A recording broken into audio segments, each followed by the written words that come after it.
Muy buenas noches a todos y bienvenidos una semana más a Grada 24, el programa de deportes en el que analizamos toda la actualidad deportiva de la provincia y en el que contamos con los protagonistas para que nos cuenten de primera mano cómo ha sido la jornada. Así que con todo explicado, arrancamos ya con el sumario. Repasaremos las 6 noticias más destacadas de la semana en la provincia. Contaremos con Guillermo Pérez, psicólogo deportivo y exjugador de fútbol sala, para hablar sobre su carrera. Contaremos también con José Monero, bombero y preparador de opositores a las oposiciones de bombero. Y repasaremos la previa clasificación de los principales equipos de la provincia.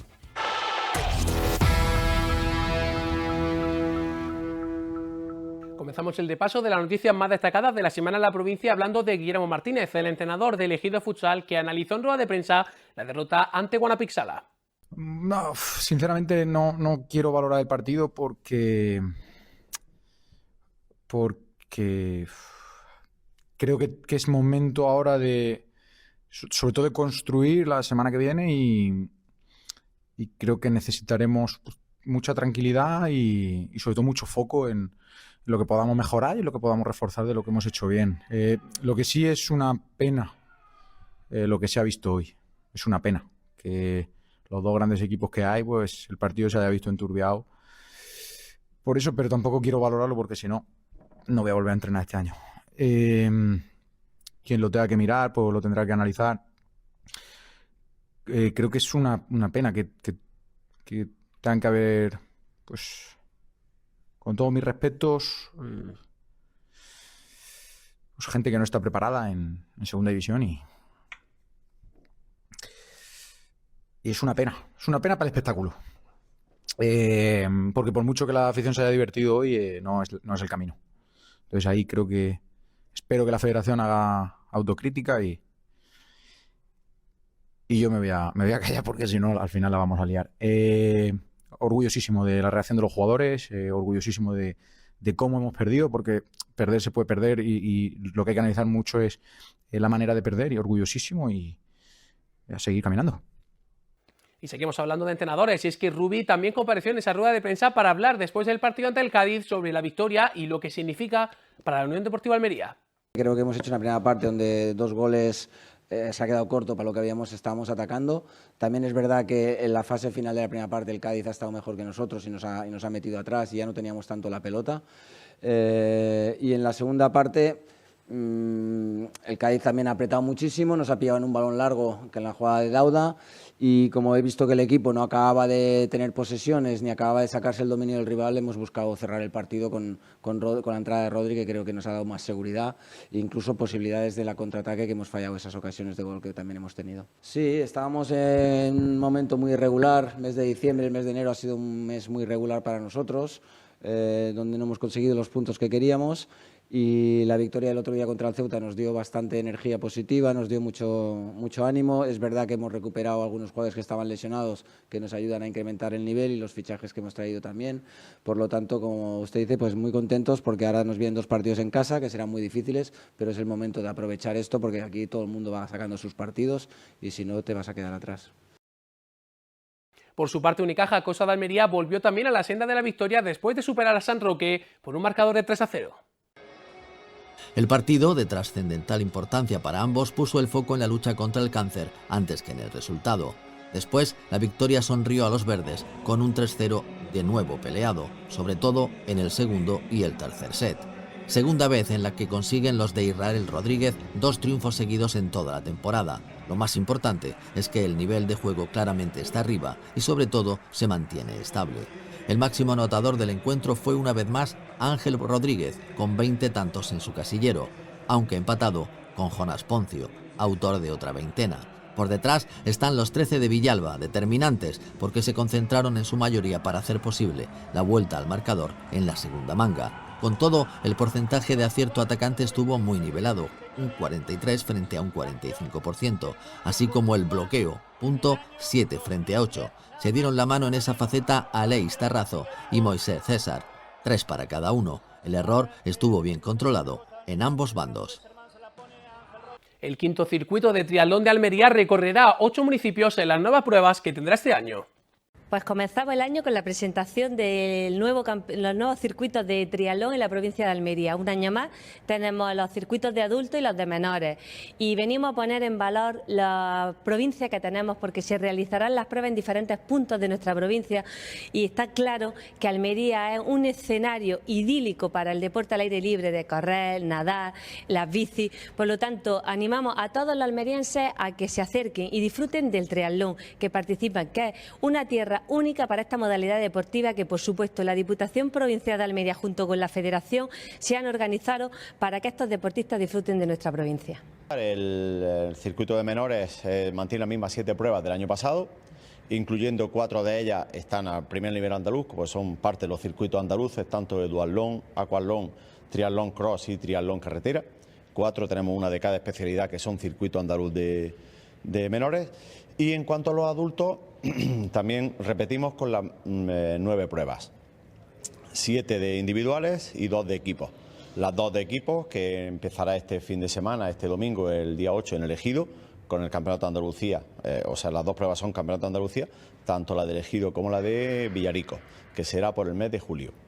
Una, la del Ejido de duatlón carretera y la de Villarico, triatlón carretera.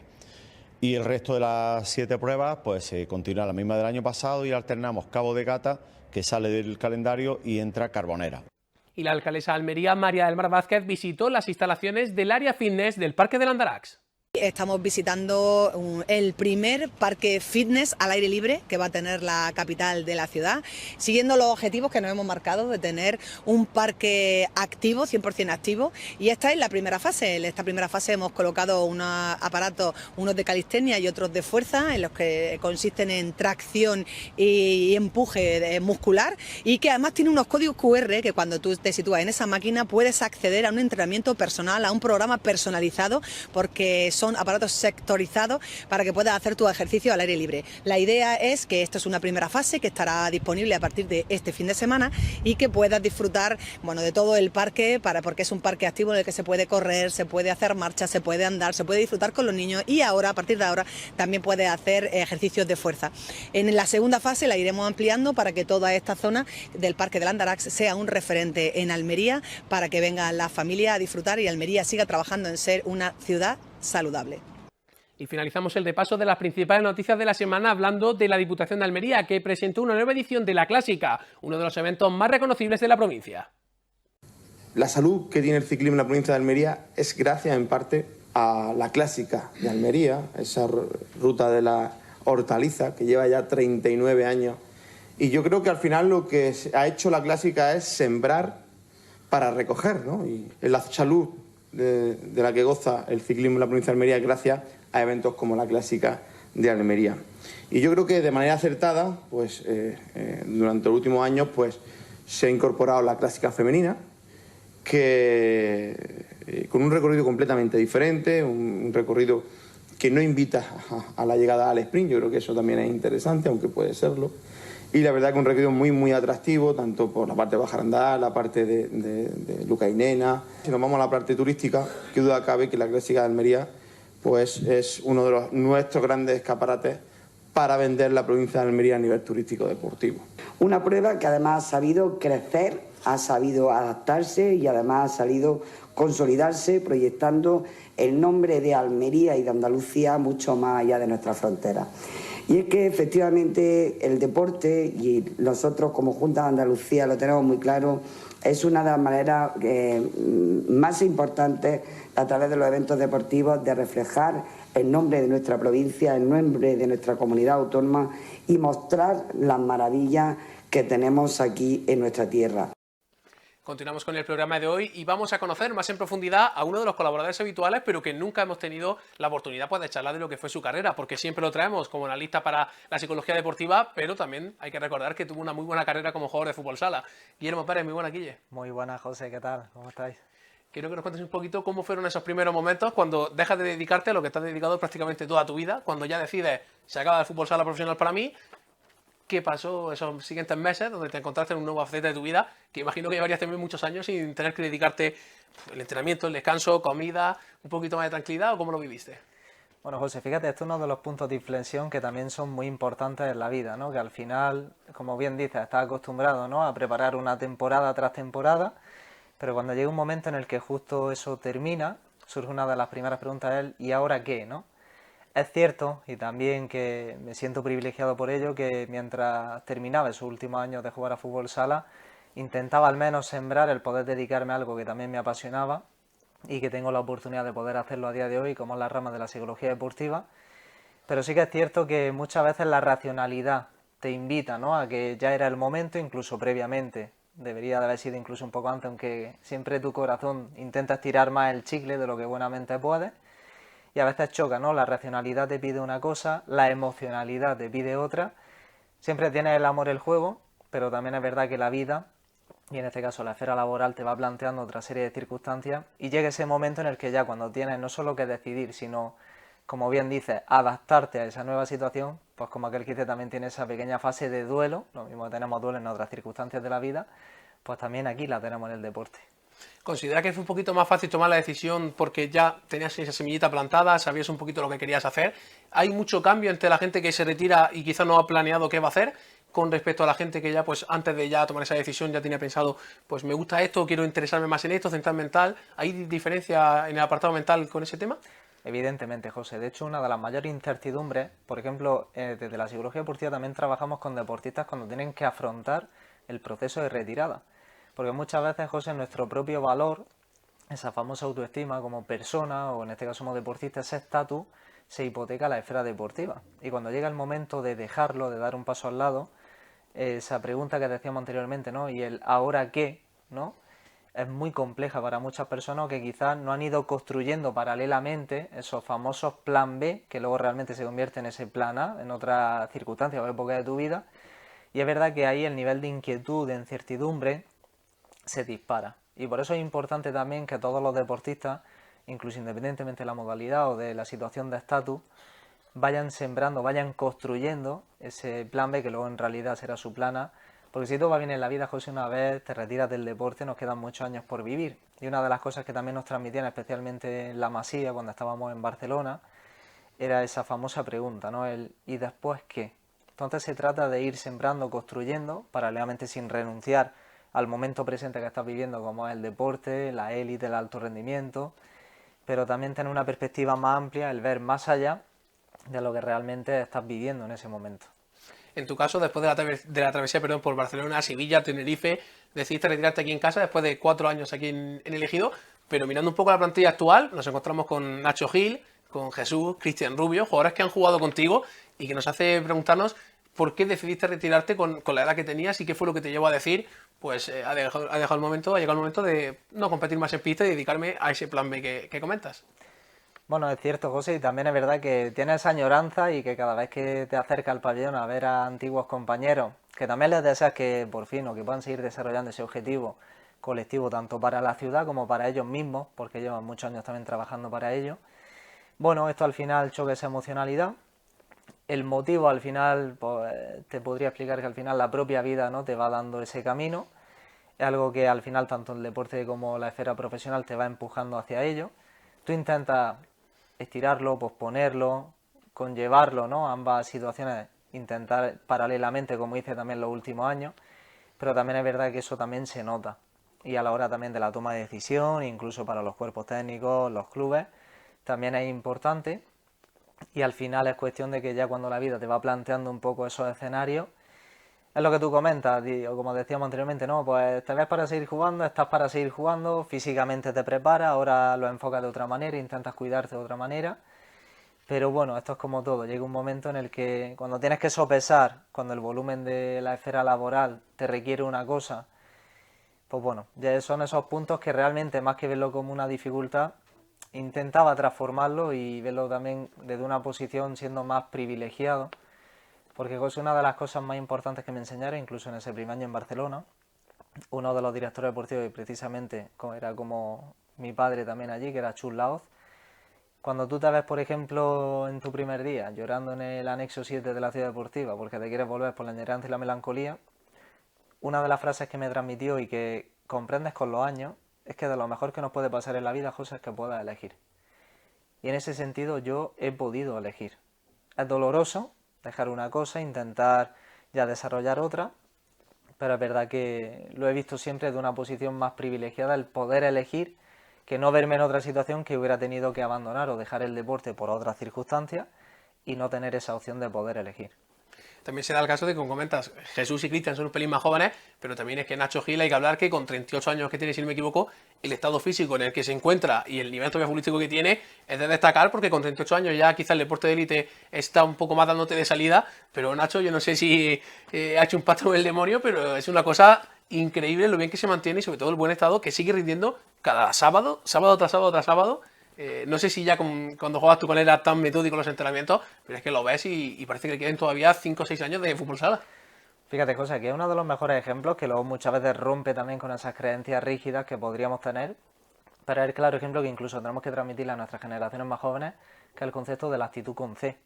Es decir, todo lo que vas sembrando durante tantos años, el cuidarte no solo físicamente, los hábitos de descanso, de alimentación, es ser minucioso también con todo lo que haces, te lleva a que tengas más probabilidad de poder estirar esa carrera más longeva. Y era lo que también decíamos en otro de los programas o de los análisis, es decir, no es una casualidad que en este caso un compañero como Nacho, a nivel de edad cronológica, ¿vale? Tú digas, ostras, ¿cómo pasa que este jugador tal? Pero es que si viéramos también lo que tú dices dentro y fuera de la pista, el cómo se cuida y cómo está, pues claro, esto es fruto también de esa actitud consciente, del trabajo diario que durante muchos años el deportista va sembrando para intentar estirar todo lo posible esa carrera. Nos hablabas antes de la figura que tuviste en Barcelona con el director, que es preguntarte qué entrenador, me vale entrenador o como has comentado, la figura que más te haya marcado en tu carrera, ya sea pues, desde que empezaste en la Masía o a lo mejor cuando ya tenías más edad. Si tuvieses que quedarte con una persona, ¿quién sería? Esto es muy complejo, José, me ha hecho una de las preguntas más difíciles de todas. Yo es verdad que más que señalarte una, te voy a mencionar personas que en ese camino para mí han sido muy importantes o que, por ejemplo, mi primer entrenador fue Miguel Tablado, fue una persona que me ayudó mucho cuando me veía solo en ese primer año, a la hora de acompañarme, de asesorarme, de hacerme no solo mucho mejor jugador, sino mejor persona a la hora de afrontar situaciones de la vida. Porque era una persona que sabía diferenciar muy bien el rol como entrenador dentro de la pista y fuera, también a la hora de apoyarte. Por ejemplo, los directores de la Masía en su época, como Carles Folguera y Rubén Bonastre, para mí fueron esenciales, incluso sigo manteniendo muy buen vínculo con ellos. Chus Laoz, que junto con mi familia, y de hecho el vínculo con mi familia sigue siendo muy estrecho porque fue una persona que además de ese rol deportivo tenía ese rol humano. Y como entrenadores también, además de Miguel Tablado, por ejemplo, José Fernández Cortina, actual entrenador del Ibiza, que pasó también por aquí por el Ejido, fue uno de los entrenadores con esas grandes experiencias que supo sacar un poco todo ese jugo como jugador y poder explotarlo. Entonces, José, quedarte con uno sería muy complejo, pero además de los que te he mencionado, creo que lo bonito que te aporta el deporte es que en todas las experiencias que vas viviendo, o donde los sitios que puedes tener la oportunidad de compartir y vivir, una de las reflexiones que te enseña tu padre hace muchos años, antes de irte en tu primer año, es que vayas donde vayas al final, conocerás personas de todo tipo. Personas que al final, pues bueno, te gustaría no haber conocido, personas con mayor contacto más cotidiano y otras personas que realmente van a ser inolvidables. Y con eso al final creo que me quedo. Pues ahora no sé si acepte la siguiente pregunta porque también te voy a poner un poco en un compromiso, te voy a dejar que en vez de uno elijas 3, 4, pero ¿cuáles son los momentos que ahora pensando de tu carrera guardas con más cariño de decir qué bien estuve aquí o qué bien lo pasamos o qué victoria teníamos, qué partido me salió aquel día, un par de momentos o qué anécdotas fuera también o qué bien me lo pasé con tales compañeros? Algo de 3 momentos te voy a dejar porque ya uno hemos visto que no, así que tienes que mojarte. Un top 3, pues fíjate, uno de ellos podría ser, por ejemplo, cuando ganamos uno de los torneos en Navidad, siendo juveniles con el Barça, fue como un mundialito de clubes. Fue una de las experiencias más bonitas, sobre todo por toda la dificultad de estar inmerso, de competir con algunos de los equipos, incluso vivir una final como fue contra el Dinamo de Moscú, que te planteaba unas situaciones muy complejas, que previo al encuentro nosotros incluso nos veíamos hasta más pequeños porque veías jugar al Dinamo de Moscú y veías su nivel y su capacidad y te infundaba demasiado respeto. Y cómo fue el equipo de afrontar esa situación y cómo fue capaz de regular los timings del juego, el juego posicional, fue una auténtica maravilla, no solo por sacar el resultado adelante y poder ganar ese mundialito, sino por cómo mantuvo ese saber estar, ¿no? Y un poco guiar en ese proceso.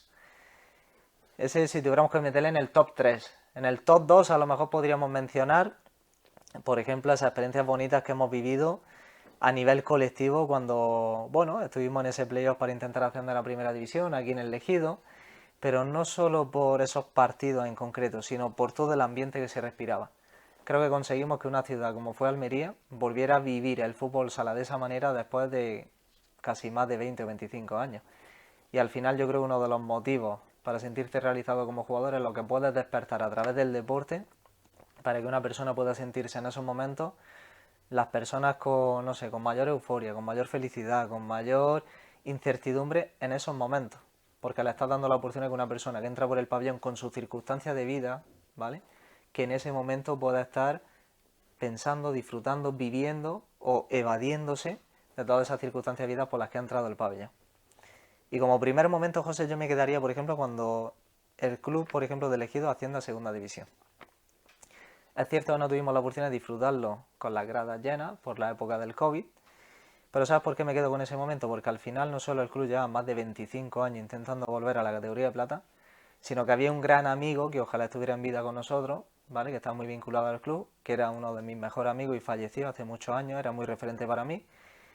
Y creo que el poder darle ese homenaje a esa familia en ese momento, era una persona que le hubiera encantado poder vivir ese momento. Y yo creo que a veces el rememorar o el tener muy constancia de que esas personas que nos encantarían y que le hubiera encantado vivir esos momentos a nuestro lado, pues yo creo que no hay algo más bonito que a través del deporte que podamos también siempre tenerlos presentes en eso.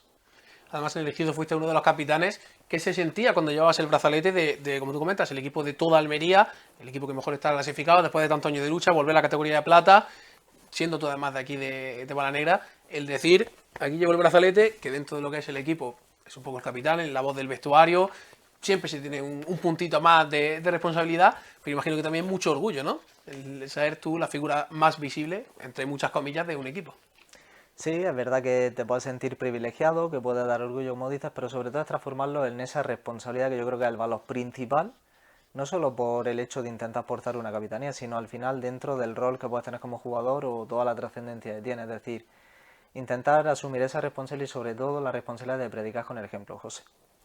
Creo que al final eso lo que te otorga es que cada comportamiento, cada detalle, cada acción tengas que predicar con el ejemplo no solo de cara hacia tus compañeros, sino de cara hacia tu cuerpo técnico, de cara hacia una afición, una ciudad que al final, incluso para muchos de los equipos base, como podríamos ver en la pantalla, los jugadores del primer equipo son referentes para nuestros jugadores base. Y al final yo creo que era la responsabilidad transformada en el concepto de predicar con el ejemplo. Ya una vez retirado, te lanzaste también al mundo de escribir un libro, con todo lo que eso conlleva de trabajo. Te voy a preguntar un poco por esa experiencia y también te voy a pedir que definas tu carrera con un título literario. ¡Wow! Con un título literario. Si tuviera que definir mi carrera con un título literario, quizás me quedaría a lo mejor con el título de la obra del libro, ¿no?, que es Más allá de ganar, ¿no? Al final, José, lo que nos queda realmente más allá que los títulos al palmarés, lo que puedas conseguir a través del deporte, son al final la experiencia vivida y qué aprendizaje extraemos de esas experiencias vividas para luego seguir viviendo una vida lo más plena posible y con la mayor dignidad posible. Al final también esto del libro fue realmente una sugerencia, una iniciativa que lo que puede surgir haciendo un café desayunando juntos con un gran amigo como es David Fernández Borbalán hace 1 año y medio, se transforma en una experiencia que ha sido inolvidable y que me ha permitido conectar con muchas personas inolvidables, como te comentaba anteriormente, y volver a retomar esos vínculos también. Al final lo que en ese día me propone David fue escribir un libro, aprovechando como aquel que dice decir, ostras, Guille, pues mira, todo lo que está haciendo en el Patronato de Deportes con la formación en psicología deportiva para los clubes, trabajando con FAPAZ en las formaciones para la AMPA, el haber sido jugador o el seguir siendo jugador, porque nos conocimos en esa época, ¿por qué no escribe un libro? Y claro, esto es como si te digo, José, pues bueno, nos vamos de viaje a Japón, ¿no? Y dice, bueno, pues ya se le olvidará a Guille un poco la iniciativa y se quedará en el aire. Pero David es de estas personas que cuando se le mete una idea a la cabeza y tú le muestras también esa, bueno, más que valentía de decir, bueno, pues vamos para adelante, lo mismo que se propuso el poder ir a Bulgaria en el seminario UEFA, trabajar con los árbitros de FIFA y de UEFA en aquella época, pues nos reunimos con Alberto Cerezuela, la editora de Círculo Rojo. Y una vez sales de la editorial, José, como aquel que dices, como bueno, pues ya no me queda otra, vamos para adelante. Ya has pregado, ya tienes que acabar y tienes que entregar el libro. Totalmente. Es cierto que en esos días ya sí tuve muy claro el qué hacer y cómo hacerlo, porque todo lo que intento trabajar en el día a día, esos contenidos, esas temáticas, qué enfoque darle al libro, ya lo tenía también muy visualizado, y fue empezar a construir. Y es verdad que luego tener la oportunidad de que Andrés también hiciera el prólogo, fue una experiencia muy bonita, porque incluso cuando se le propone a Andrés de que haga el prólogo, no se lo pensó, aceptó, dijo que sí, se involucró, no lo delegó, sino que ha sido una persona muy activa también en la construcción de ese libro a la hora de pulirlo, que terminas de ultimar. Que eso pasa mucho, ¿no? Muchas veces figuras tan grandes como la que es Andrés Iniesta, que imagino que tendrá 750 propuestas, muchas veces, si no quizás te gusta el tema o no quieres involucrarte, muchas veces pues delegas, pones un poco la imagen, pero el trabajo lo hacen otros, pero por suerte no fue el caso en tu caso. Efectivamente, José, por eso yo creo que hay que darle mucho valor también a no solo lo que aporta Andrés en el libro, sino a esa involucración, ese compromiso, porque realmente lo que intentábamos con el libro, y de hecho el subtítulo, José, es Familia, valores y fortaleza mental en la formación integral de jóvenes y deportistas. Es decir, trabaja capítulos que son transversales para la vida, sean las expectativas, la presión añadida, la resiliencia, el éxito y el fracaso, la salud mental, la motivación, la autoconfianza, pero adaptado de un lenguaje o de una manera que cualquier menor y adulto que lo pueda leer, que le pueda ser de utilidad, dentro y fuera del deporte. Y sobre todo adaptado y combinándolo con experiencia y vivencia en primera persona. No solo el contenido teórico o adaptado de la psicología deportiva, sino combinándolo con un hilo conductor, con vivencia, experiencia, con mini capítulos, con sus frases referentes, que realmente es como si pusiéramos una serie del Netflix y estuviéramos episodio a episodio avanzando, y sobre todo algo que fuera de utilidad para cualquier público también. Ya para terminar, quiero ponerte un poco en un aprieto, porque hemos comentado que has jugado con Cristian, con Jesús, con Nacho. Yo quería saber si consideras que tú en tu mejor momento, el Guille de tu mejor momento, jugaría ahora mismo en el Ejido Futsal, o qué rol tendría en este equipo, si lo tendría. Y no vale que me tires la típica modestia de... O sea, quiero que te mojes y que nos cuentes si crees que podrías estar en el equipo. Pues fíjate, esta pregunta, José, realmente ojalá tuviera una certeza, pero no lo sé, porque al final depende de muchas cosas. Depende de si realmente con lo que necesita, lo primero, el cuerpo técnico encajaría dentro de su metodología. Lo segundo sería también si en contraste con los compañeros que hay actualmente podría tener sitio en esa plantilla. Lo que dependería de mí hubiera sido el prepararme, el seguir dando el mejor nivel que buenamente podría dar, y ya a partir de ahí, pues bueno, sería cuestión de verlo realmente.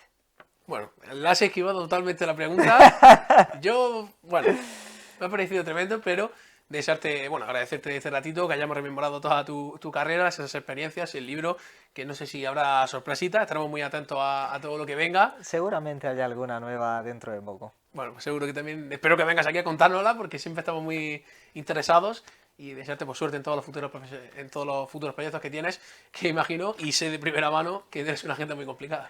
Muchísimas gracias de corazón, José, y para mí siempre es verdad que me encanta tener la oportunidad de poder compartir junto a ti, junto a vosotros, esta experiencia, y sobre todo que al final que pueda ser algo de provecho y utilidad para todas las personas.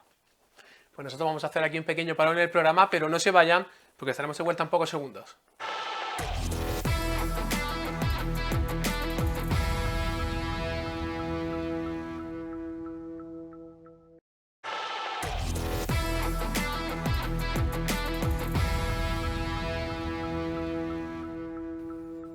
Y después de este paso por la publicidad nos pasamos ahora a hablar de un campo como lo son las oposiciones, más específicamente en la preparación para presentarse a las pruebas físicas, y para ello tenemos con nosotros a una persona que sabe lo que es hacerlas y también sabe lo que es preparar a las siguientes generaciones de bomberos para ayudarles en la mejor medida para que también consigan pues ese objetivo de aprobar la oposición, como la José Monero. Muy buena, José. Muy buena, muy buena.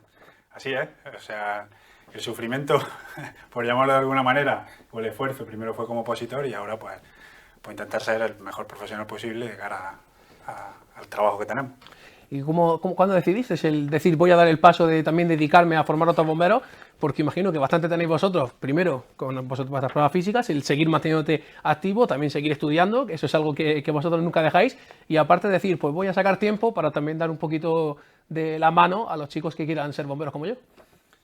Pues mira, yo realmente empecé primero ayudando o preparando a mis compañeros, y a la vez estaba opositando, o sea que fue como todo un poco de la mano. O sea, realmente todo este mundillo de la oposición, yo siempre he hecho deporte, toda mi formación ha ido relacionada al deporte, y bueno, una vez que ya me metí en materia con la oposición, casi que fue rodado, ¿no? Fueron los mismos compañeros diciéndome échame una mano, tal. Luego yo también, por mi parte emprendedora, pues bueno, monté un gimnasio, monté una academia, así que ha sido todo pues como muy relacionado a este mundo pues, sobre todo de opositar, y bueno, luego la parte del emprendimiento, tanto deporte como formación. ¿Cómo fue en este caso? Ahora vamos a hablar de todos los chicos a los que has ayudado, pero en tu caso, tu experiencia personal, ¿cómo fueron esas oposiciones hasta llegar a conseguir el sueño de obtener la plaza? Pues bueno, a mí la verdad es que me ha pasado un poco de todo. O sea, como historia de vida tengo ahí... bueno, al final he pasado por muchos atrancos de desgracia, como se puede decir, fallecimiento de padres, lesiones.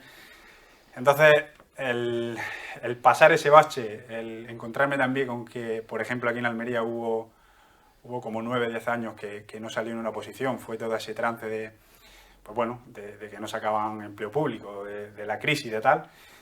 Entonces sí que se dilató ese proceso, pero bueno, a la vez me sirvió también para toda esa parte emprendedora, poder seguir formándome, poder seguir creciendo como emprendedor o como empresario, en este caso en el mundo del deporte. Y al final, pues bueno, todo pasa por algo. Gracias a eso he conseguido tener un centro deportivo donde creo que damos un buen servicio tanto a opositores como a gente que viene ahí a entrenar.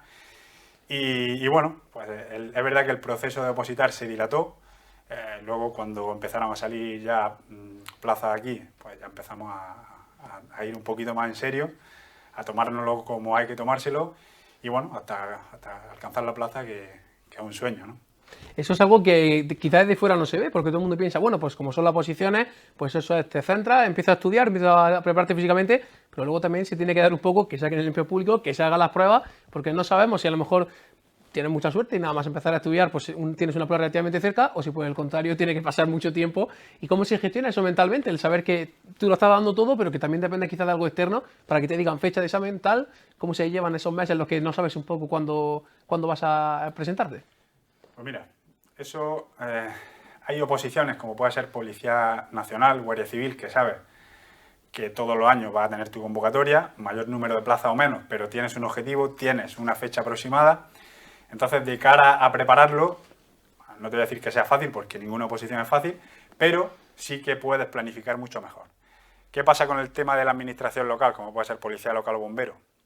Pues te encuentras con ese hándicap, ¿no? Que no sabes número de plazas, no sabes fechas, sacan la oferta y puede dilatarse desde un mes a 3 años. Entonces, ahí jugamos un poco, pues bueno, trabajando esa mentalidad. Nosotros, con nuestro programa de entrenamiento, precisamente contamos también con una psicóloga especializada en esto, en alto rendimiento, en gestión emocional, porque al final todo ese proceso de opositar no es fácil. O sea, no es fácil porque, bueno, tienes que enfrentarte a fracasos, tienes que enfrentarte a lesiones, tienes que enfrentarte a circunstancias de la vida que llegan, y tienes que, o por lo menos, tener estrategias, tener herramientas e intentar que eso pues no te derrote y al final no acabes dejando la oposición, como pasa muchas veces. Centrándonos un poquito más en el aspecto físico, ¿cuál dirías o cuál ves que es la prueba que más le cuesta a los chicos cuando llegan a entrenar? También la que imagino que vosotros sabéis en el calendario, es decir, esta la vamos a poner y este día toca sudar y sufrir. ¿Cuál dirías? ¿Con cuál te quedas? Sí, pues mira, yo al final diferencio entre dos tipos de opositores. Está el que lleva esa parte de resistencia, esa parte aeróbica muy bien, porque ha corrido, porque ha hecho algún deporte relacionado, ¿no?, con la carrera. Y luego está la otra parte, que es la parte de fuerza, ¿no? El chaval que entró muy pronto en el gimnasio, tiene una buena base de fuerza, tiene unos niveles de fuerza. Entonces, normalmente nos enfrentamos a esas dos figuras, ¿no? Y prueba como tal, pues una prueba muy puñetera, por decirlo así, es la prueba de resistencia, como puede ser un 1500, un 2000, que es muy agónico.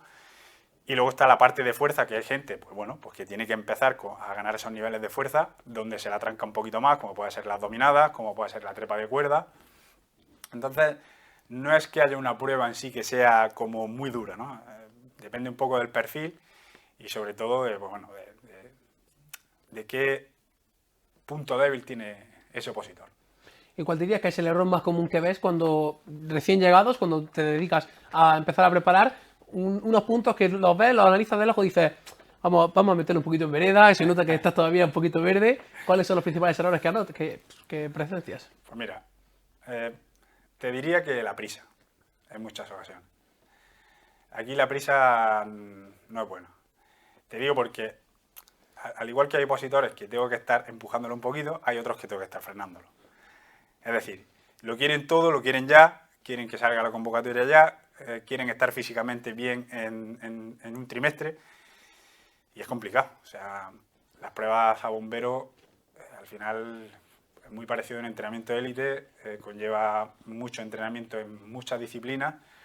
Entonces, el estar peleando por una plaza no es cuestión de un mes, de 2 meses, de 3 meses. Esto lleva su tiempo y te diría que, bueno, pues hay que estar batallando un poco con esa rigidez, ¿no? de fechas y de quererlo todo ya y entender, hacerle entender que esto lleva un proceso.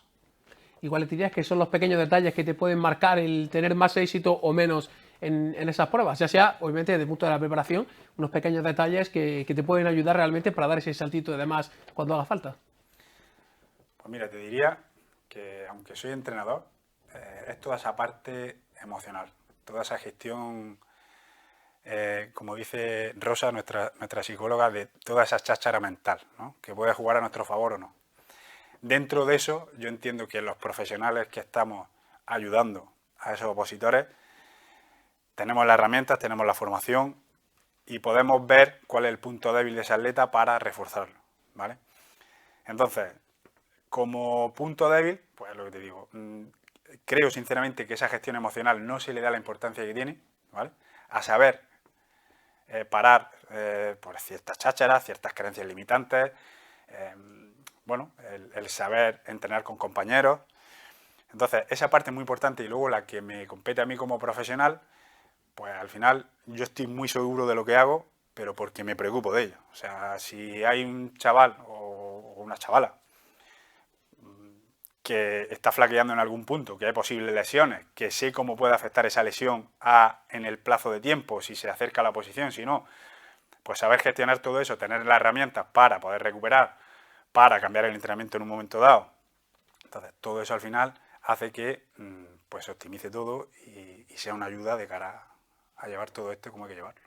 A eso también considero que es importante el que tú mismo hayas vivido ese camino, no ya solo contar con el apoyo psicológico en otra persona que también está especializada, pero el que ambos tengáis el conocimiento de haber estado ahí, imagino que también ayuda en comparación con otras disciplinas o otros profesores que, por ejemplo, pues son directamente profesores que no han tenido ese proceso, esa experiencia que tú tienes también puede servir para lo que tú dices, pues o saber cuándo tienes que parar, o a mí también me pasó esto con las lesiones y quizás te interesa ir por este camino. Eso es un factor también diferencial que imagino que es muy positivo a la hora de la preparación.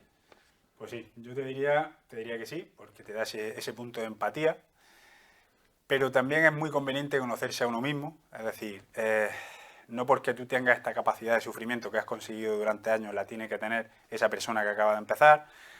Entonces, primero que creo que hay aquí un trabajo de conocerse uno mismo, tanto personalmente como profesional, y a partir de ahí, por supuesto, esa empatía que te da haber pasado o haber sufrido series en una pista, tener ciertas lesiones. Yo, por ejemplo, pues he sufrido mucho de rodillas.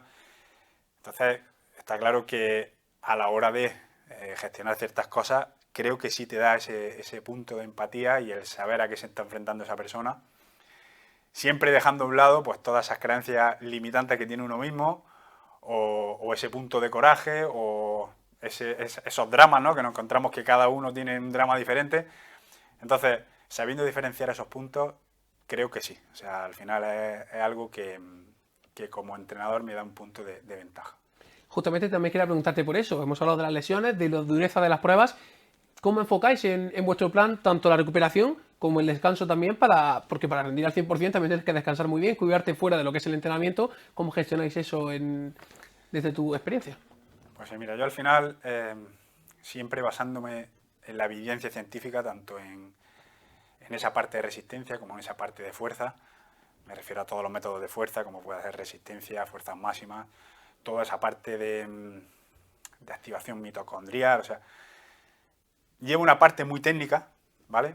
Pero luego lleva otra parte que es la que tú acabas de decir, que es pasar el proceso. El problema o el inconveniente de los opositores es que son muchas disciplinas. Es decir, tienes resistencia, tienes potencia, tienes fuerzas máximas, entonces tienes natación, que al final tiene una parte muy técnica también, que contamos con un entrenador, en nuestro programa contamos con un entrenador muy específico también para natación. Yo tengo un equipo de trabajo. Entonces, a mí me gusta planificar 3 o 4 semanas de carga y siempre hacer una semana de descarga. O sea, al final tú tienes que ir subiendo esos niveles, tanto de fuerza como de resistencia, como de umbrales. Entonces, bajo mi propia experiencia y por los años que llevamos ya entrenando opositores, nos hemos dado cuenta que ese sistema de 3 semanas de carga o 4, también lo dice la evidencia, una semana de descarga, sirve mucho para pues toda esa parte de descanso, toda esa parte de recuperación, de prevención de lesiones, de preventivo. Entonces, la estrategia que llevamos es esa: 3 semanas de carga, una de descarga, y en esa de descarga lo que hacemos es una semana de tapering, una semana de bajada, y aprovechamos para medir ciertas pruebas, para hacer ejercicios preventivos. Entonces, con toda esa información, nosotros prácticamente cada trimestre vamos obteniendo datos y vamos tallando el entrenamiento de cada opositor. O sea, al final, donde hay que hacernos fuertes es en esos puntos débiles y sobre todo, a mí me gusta trabajar mucho esa fisiología, o sea, saber dónde está el punto débil de esa persona, cómo corre, si corre sentada, si hay retroversión de cadera, si tiene una buena pisada, si sus niveles de fuerza son óptimos, si tiene que meterse primero con fuerzas máximas, después resistencia. O sea, esto es un mundo. ¿Y cómo se gestiona ese miedo al fallo? Porque hemos hablado antes de ese aspecto psicológico, también de la mano de vuestra psicóloga, pero desde tu experiencia, además con esa vivencia que has tenido tú tan con altibajos, cuando alguien te viene quizá con un pelín de presión, yo diría que más que eso sería presión, sí. ¿Cómo se gestiona ese momento? Pues ese momento al final es que tome conciencia de que esto es un camino a medio o largo plazo, que esa parte de error es necesaria para seguir creciendo. O sea, ese éxito es muy difícil conseguirlo sin haber errado. Es decir, tanto en esa parte de molestia o de lesiones que pueden llegar, o sea, nosotros intentamos hacer lo posible para que no llegue, pero claro, al final prácticamente alto rendimiento en gente que tiene que asentar unas bases, que tiene que entender el deporte, ese punto de exigencia.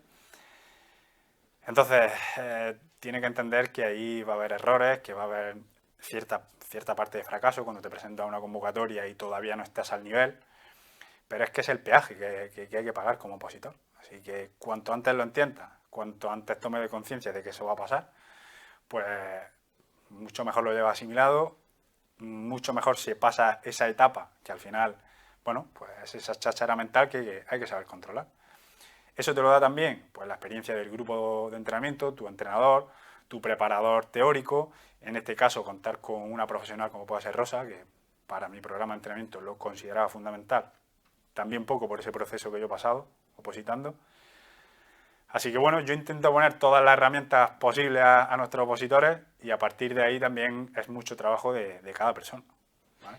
¿Cuáles dirías que son los indicadores cuando tú llegas al entrenamiento, los indicadores para saber que un opositor va por un buen camino? Que tú lo ves y dices, está haciendo las cosas muy bien, tanto mental como físicamente, se le ve que está centrado y que está siguiendo el buen camino. ¿Cuáles dirías que son esos principales indicadores? Pues lo acabamos de decir también, cómo gestiono el fracaso. O sea, esa gestión del fracaso es clave. Si tienes cierta molestia, saber que no es un parón, sino que hay que pivotar el entrenamiento, que hay que aprovechar a lo mejor para darle más horas al estudio. O sea, aquí al final se basa de estrategia y se basa de esa gestión emocional. Entonces, cuando tú ves un opositor que sale muy rápido de todos esos baches, dices, este chaval, vamos, sé que lo va a conseguir porque remonta muy rápido. Es decir, se enfrenta a lo que venga, entiende su proceso, entiende el entrenamiento y sabes que no se va a rendir. O sea, que es cuestión de tiempo que coja plaza. No está pendiente de los demás, no está pendiente de si sale la convocatoria ya, de si no. Él sabe que hoy no puede fallar, que mañana va a venir, le vamos a echar una mano en todo, no va a fallar, y el día a día es que lo ves perfectamente. ¿Cuál dirías que es la estructura más correcta o que en tu caso crees que más funciona para dividirse el tiempo entre el estudio y luego también la parte física? Porque son dos facetas muy sacrificadas a las que hay que dedicarle mucho tiempo. ¿Cuál dirías que es la mejor gestión? Pues aquí creo sinceramente que no hay una ciencia exacta. Al final, cada persona es un mundo. O sea, yo llevo preparación online también. Llevo chavales que están en una herrería pegando martillazos 8 horas. Imagínate cuando sale de ahí, cómo le plantea el entrenamiento, qué ganas tiene esa persona de ponerse a estudiar. Entonces, esa estrategia y conseguir esos hábitos es lo primero que debe hacer el opositor, porque al final ese es nuestro combustible. El sentirte productivo cada día es lo que a nosotros nos da esa chispa de decir, hoy he cumplido, mañana sé que lo tengo gestionado, no voy a fallar. Entonces, el saber gestionar y el dar con la tecla de esos hábitos es clave. Yo siempre hago mucho hincapié ahí porque intenta conseguir eso lo más rápido posible porque el camino lo va a facilitar. Entonces, yo tengo varios grupos de entrenamiento, tengo uno a las 12 de la mañana, es algo estratégico, no es casualidad que sea a las 12 de la mañana, precisamente por hacer cierto parón en el estudio. Hay muchos opositores que creen que estar 8 o 10 horas estudiando es eficaz. No digo que no haya gente que lo aproveche, pero realmente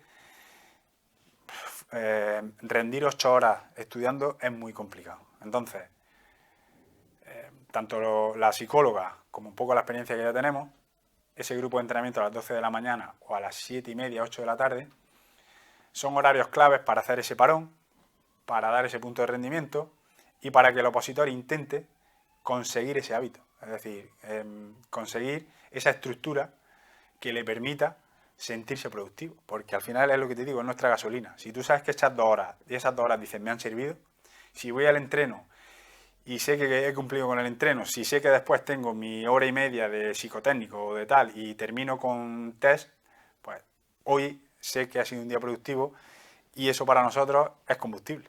Entonces, lo primero que debe de hacer un opositor es establecer esa estrategia y esos hábitos diarios que le van a llevar a conseguir resultados más rápidos, seguro. Ya para terminar, quería preguntarte por el día del examen. Cuando se van a presentar, ¿qué consejos o qué clave o rutina aconseja en el día más importante donde tienes que plasmar todo el trabajo? ¿Qué recomiendas a los chicos? Pues mira, eso es un trabajo también que Rosa nos está ayudando mucho. Rosa es nuestra psicóloga. Y un poco la experiencia de tantos años viendo opositores, de tantos años opositando.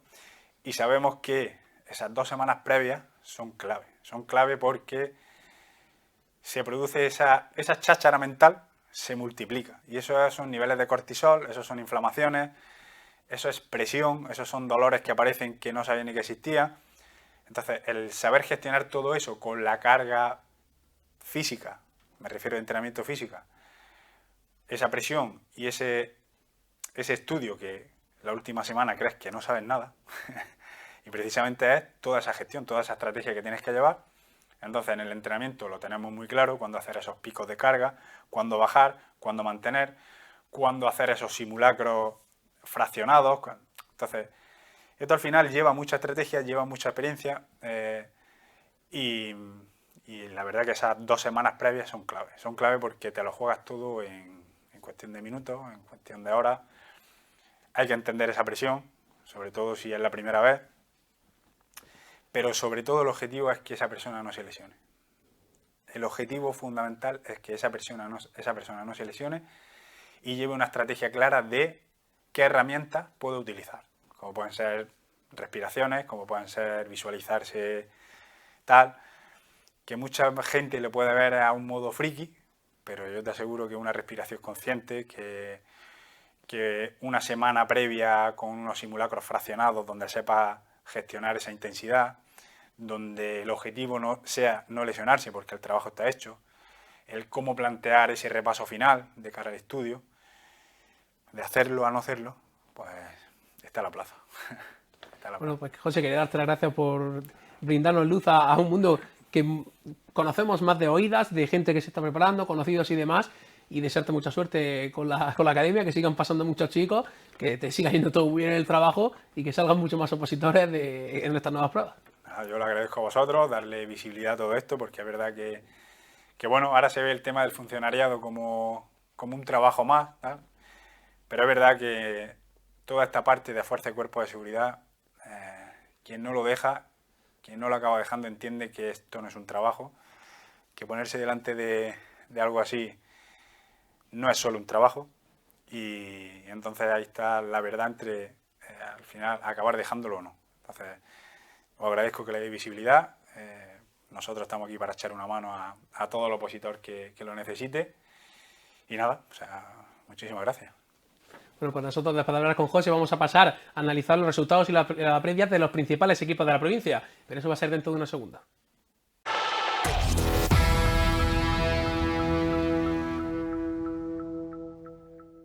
Y comenzamos el repaso de los resultados de los equipos principales de la provincia hablando de la Unión Deportiva Almería, que tenía este fin de semana un derbi ante el Cádiz que tuvo que ser aplazado debido a los efectos del temporal.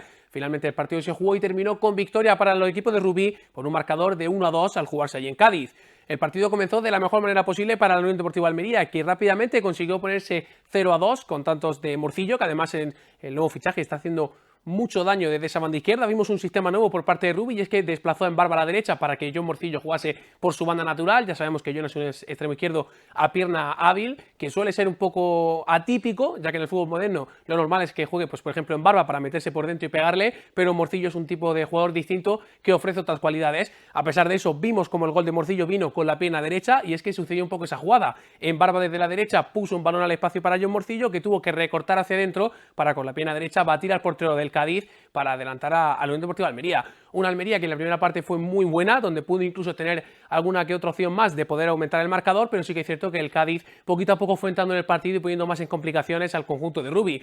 El no aprovechar esas oportunidades cuando se iban creando, también a la par un Cádiz que poquito a poco fue entrando más, también con el nuevo Mirandilla apoyando de fondo, hizo que el Cádiz consiguiera marcar ese gol para ponerse 1-2 y dar un poquito de incertidumbre al partido, y una segunda parte que el equipo de Rubí iba a tener que trabajar más si no quería pues sufrir el empate del Cádiz. Sí que es cierto que tanto los medios gaditanos como todo el que sigue la actualidad del Cádiz comenta que el equipo gaditano está sufriendo muchísimo este año y no es capaz de remontar ni siquiera para conseguir el empate, pero el partido obviamente no estaba ni muchísimo menos cerrado, y a pesar de esos primeros 45 minutos de altísimo nivel del equipo de Rubí, todavía faltaban otros 45 para que la Almería consiguiera los 3 puntos.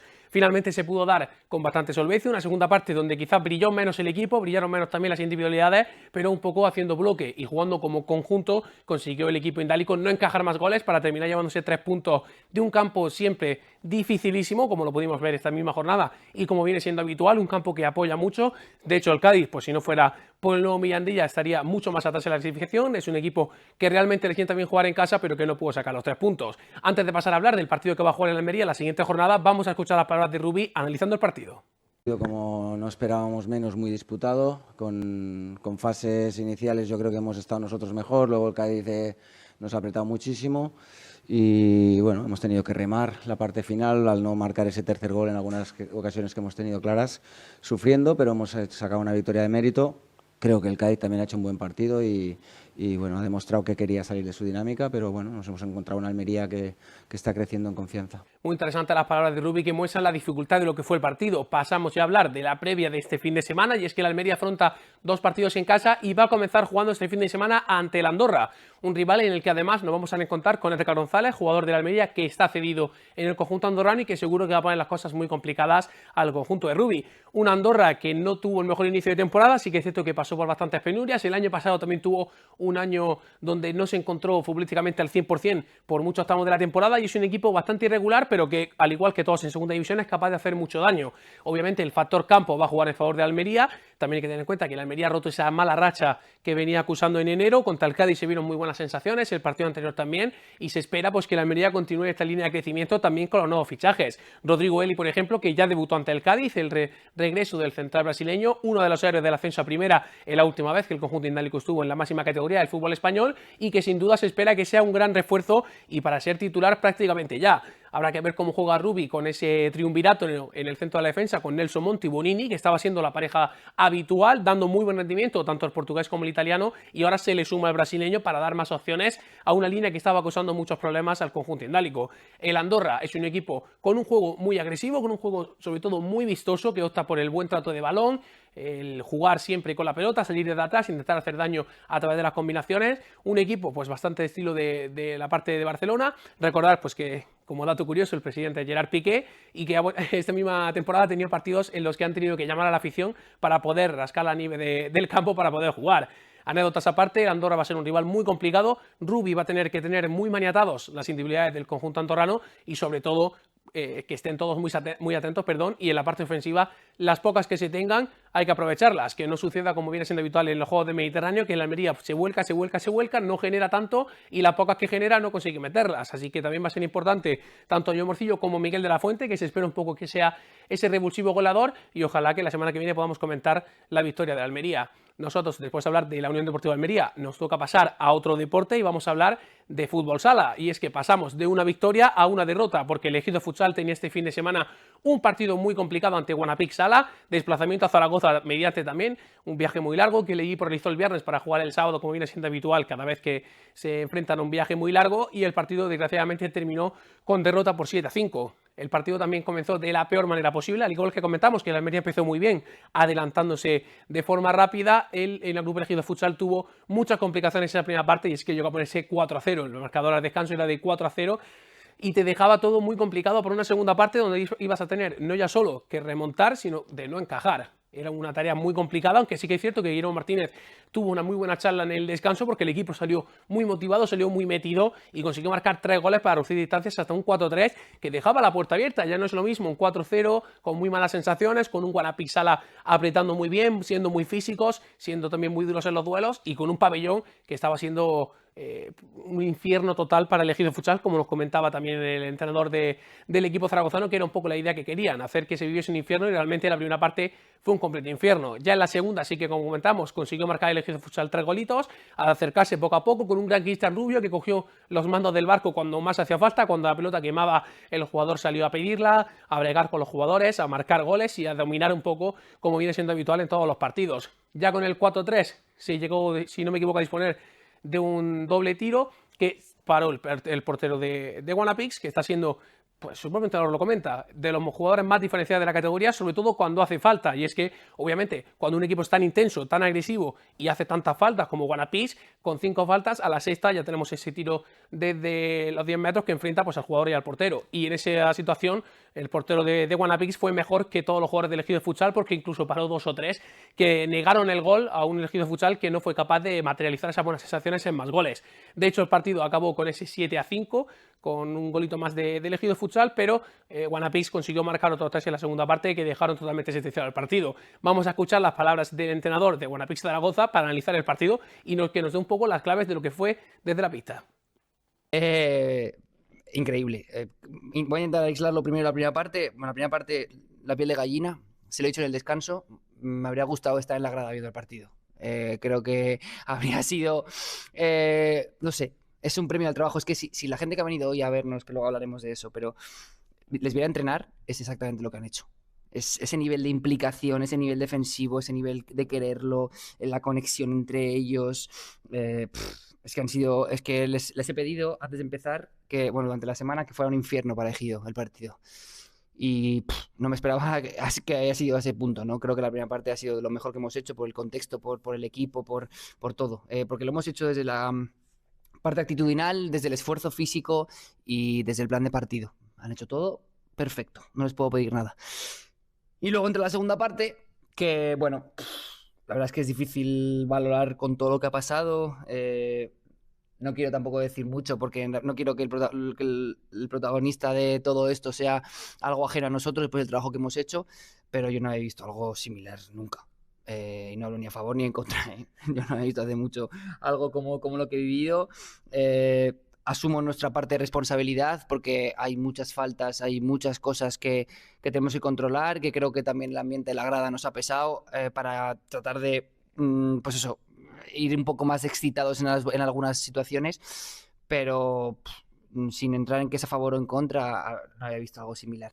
Ahí, como podemos ver, Jorge Palo señalaba lo mismo que hemos comentado, un pabellón que fue clave para la victoria de Guanapista Zaragoza y que ahora deja al Ejido Futsal con la necesidad de volver a sumar puntos. Y es que los equipos de arriba no se están descolgando de esa lucha por los primeros puestos y el Ejido, después de perder los 2 partidos contra Zaragoza, parece un poco que también tiene el golaveras perdido con el conjunto zaragozano de cara a conseguir ese ascenso de playoff directo. Así que ojalá que Guanapista también comience a pinchar, que tenga partidos de mayor complicación, que seguro que también los tendrá. El fútbol sala son momentos también de muchas rachas. Ahora Guanapista está bien, el Ejido sigue estando muy bien, una manera bastante buena de perder, por así decirlo. Obviamente nunca gusta perder, pero también pues con toda la polémica arbitral que ha habido se entiende esta derrota. Y es que bueno, ambos entrenadores lo han comentado, es una actuación que no se ha visto antes, son árbitros que directamente parecen no estar preparados para arbitrar en segunda división.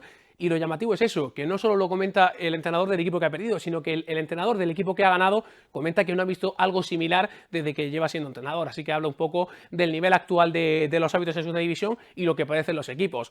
Obviando todos estos temas polémicos, el Ejido se va a enfrentar al Levante. Vamos a recibir en casa, en el pabellón de deportes del Ejido, un Levante que ya sabe lo que es poner las cosas muy complicadas el Ejido Futsal, que todos los años es un enfrentamiento muy duro y muy complicado, pero que este año sí que parece que el Ejido tiene un pelín más para hacer daño al conjunto valenciano y tratar de llevarse los 3 puntos. Las otras temporadas se sufrió obviamente contra el Levante, como vengo comentando, pero las incorporaciones que ha hecho el equipo este año, y sobre todo yo creo que el techo competitivo este año es bastante distinto a lo que han sido los pasados. Jugadores como Cristian Rubio, Nico Rosa, Rufino, son jugadores que claramente han dado un salto de calidad al equipo y que hacen que el equipo esté luchando por unas cotas quizá distintas a lo que eran en los anteriores enfrentamientos ante Levante. Así que es un partido que, a pesar de que se espere muy duro y que el Levante obviamente va a tratar de sacar los 3 puntos, el Ejido parte como favorito, además jugando en casa. Sabemos cómo a Guillermo Martínez le gusta jugar estos partidos, siendo ofensivo, siendo verticales y tratando de marcar muchos goles, y ojalá que se pueda dar así. Nosotros, pase lo que pase, lo analizaremos la semana que viene, pero con esto vamos a poner punto y final al programa de hoy. Estaremos de vuelta el lunes que viene analizando, ojalá, las victorias de todos los equipos y también hablando de Cantera Sur, que no hemos hablado hoy porque el partido se ha aplazado también debido al temporal, pero la semana que viene ya podremos contar de nuevo en el programa con el equipo azulino. Así que muy buenas noches y nos vemos el lunes que viene.